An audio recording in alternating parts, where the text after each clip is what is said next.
আসসালামু আলাইকুম everyone, welcome to জান্নাত ক্রিয়েশন। কেমন আছেন সবাই? আলহামদুলিল্লাহ, আমি অনেক ভালো আছি।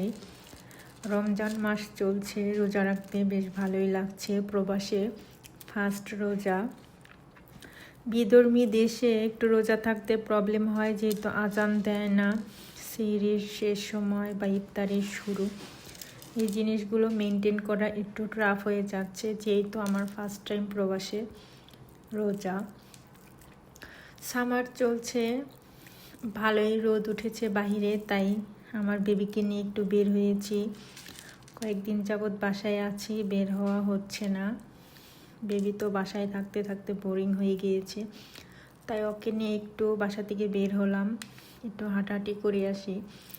সুইডেনে তো সারা বছর প্রায় ভিটামিন ডি খেতে হয়, তাই একটু আমি রোদে গেলাম বেবিকে নিয়ে। সুইডেনে আসার পর থেকে ভিটামিন ডির অভাবটা ভালোভাবে বুঝতে পারছি। যেহেতু সুইডেন শীতপ্রধান দেশ, এখানে সব মানুষের ভিটামিন ডি খেতে হয়। আর সামার আসলে একটু রোদ্রে যাওয়া হয়। রোদ দেখা যায়, বাট রোদের তাপমাত্রাটা অনেক কম, বাইরে প্রচণ্ড ঠান্ডা। আসমা মেয়ে যেদিকে মন চায় সেদিকে একটু উড়াধুরা হাঁটাহাঁটি করছিলাম, বেশ ভালোই লাগছিল।